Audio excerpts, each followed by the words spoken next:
Scientists provide solutions for everyday life and help us to answer the great mystery of the universe. And with climate change looming on humankind and its existence, solutions to combat climate change are of utmost importance.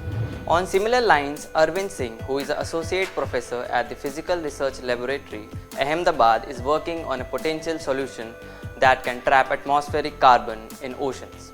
He is examining the role of enhancing ocean alkalinity for removing atmospheric carbon dioxide to tackle global climate change problems. Arvind explained how the increasing emissions of carbon dioxide in the atmosphere due to anthropogenic and other processes is a global problem that scientists are trying to tackle through various approaches.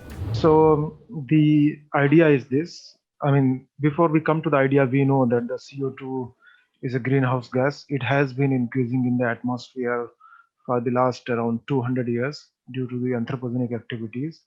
And now the concentration of CO2 is already around 400 ppm. And that has a lot of consequences. They result in climate change that we all know. Many are unknowns, but we are quite sure that all the climate change is driven by the increase in CO2 concentration in the atmosphere. Now, as per Paris Agreement and also from the many policy point of view, it has been targeted that we need to restrict the global warming to below 2 degrees centigrade by 2100. Now, that restriction of 2 degrees centigrade is not going to happen even if we cut the CO2 emissions, which means that we need to not only cut the emissions, but we need to remove the atmospheric CO2. The CO2 which we have added, some part of that, let us say 50 to 60% part of that must be removed soon. And that soon means that should start within a couple of years or within 5 years. Now there are many methods, and one of such method is ocean enhancement. I mean ocean alkalinity enhancement. That if we increase the ocean alkalinity, there will be more pumping of CO2 from the atmosphere to the ocean. Arvind further elaborated on the process of the experiment and how it will trap atmospheric carbon in the ocean.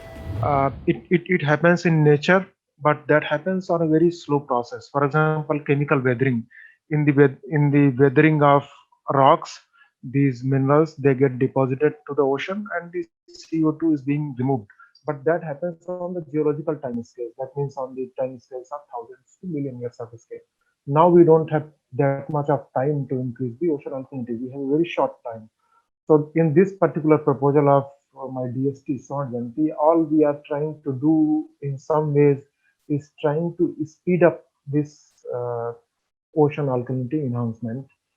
So what we can do is that if we put some minerals, let us say olivine mineral in the ocean, that will increase the ocean alkalinity, that will produce some positive ions, for example, magnesium positive ions, sodium positive ions, and these positive ions will have to be balanced by the negative ions.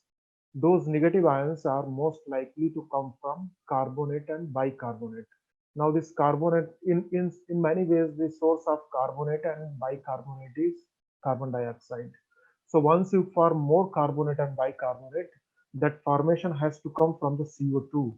So, when the CO2 gets converted to carbonate and bicarbonate, there will be more CO2 going from the atmosphere to the ocean. This is just a gas. So if you reduce the partial pressure of CO2 in the water, there will be more pumping of CO2 from the atmosphere to the ocean. The potential of the ocean is never a question. The only thing is the method. Which method is the best and how should we use the ocean to sequester carbon? Arvind is testing the hypothesis in the lab, and according to his hypothesis, the process has no potential harm to the ocean. But this is yet to be confirmed as the experiment will take shape. Good point about this proposal is that most of the hypotheses that have been presented is that this may not have any negative consequence for ocean microbiology or even for the this may not have any negative effects, but this is a hypothesis, and this has not been tested in the labs yet. In this particular proposal, we would also like to test that if we increase the ocean alkalinity, what kind of consequences that may have. Because nature is quite complex. Although we have hypothesized that nothing is going to happen or only the positive things will happen, but we do not really know. I mean, everything is one elemental cycle is linked to the other, and we do not really know. So, in a nutshell, this is all is. The hypothesis, if successfully applied on large scale, can do wonders and will help the environment to fight climate change. Arvind also shared how the experiment is planned for future steps. One is the fundamental questions like how this chemical weathering, these minerals get deposited, how this, I mean, to understand these processes, as well as this societal relevance or societal relevance would be a very small word to describe this because this has very large implications. Now come to the large scale. That means the ratio. Let us say if you want to add 1 unit of mineral, you will remove 2 to 3 units of CO2. So the ratio is like 1 to 2 or 1 to 3.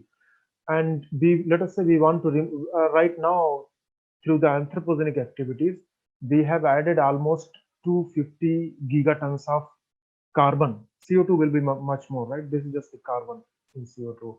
So 250 gigatons of CO2 we have added in the atmosphere. That means to remove, if we want to remove that all that 250, then at least the 100 gigatons of these minerals will need to be added. Now this 100 gigatons is a huge amount. Now how will that change? Why should that happen? How should that happen? I mean, these are the questions we are working in this proposal.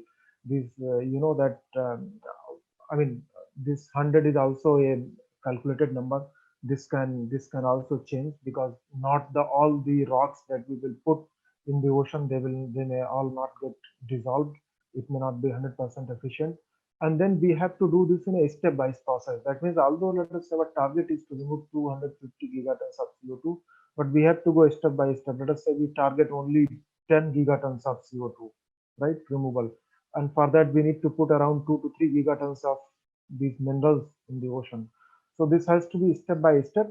But even to start that step, first we will need to do that experiment that I have proposed. We need to go on cruises to add these minerals in these small bottles and see how this affects the biology or the biochemical cycle.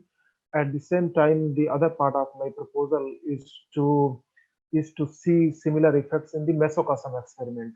Mesocosm experiments are slightly bigger. Of course, they can never be of the ocean scale. Ocean has 10 to power 17 liter of water, so not I mean it can never be of that scale. But let us say 500. You take the 500 liters of seawater in a tank, and then you add these minerals. Then you monitor the evolution of biology, evolution of carbon and nitrogen cycling and phosphorus cycling for the 30-35 days, and see how this adding of minerals by a mean to increase the ocean alkalinity, how does it change the ocean biology. Science has no boundaries, and to uplift humankind, every government is doing its best and collaborating where needed. Arvind shared his thoughts about the government and how they are uplifting science research in the country. I think the government is putting a lot of money now, and there are a lot of changes from the policy point of view. And we have the new education policy at the same time, which is widely talked about. But at the same time, we also have a new science and technology policy that came up last year, so that is also in place. So the government, as far as I understand, they want to have a centralized funding agency, and then each institute or each university, these PIs can write to that particular agency. They can take grants from there. So this will be very streamlined. So that is one point. And also not only our government and the government all over the world, they now want to fund a project which has some kind of societal relevance. Of course, they are funding the fundamental science, which is like the most important part. They should keep doing that as well. But at the same time, each government has recognized that only doing fundamental science is not enough. And also because the fundamental science also leads to these implied science, but that takes a lot of time. First, the discovery in the fundamental science, that is the gravitational waves and all, that was done long back, and now we are being used all those fundamental science discoveries. So that takes a lot of time. So we don't have that much time. We also need to have a project which have direct societal relevance. So all the governments all over the world, they are working in that direction. India is a land of diverse stories, and Arvind said that inspiring stories should come out which will educate the masses, and the time to react towards climate change is right now. Thanks for watching and stay tuned for more such exclusive content.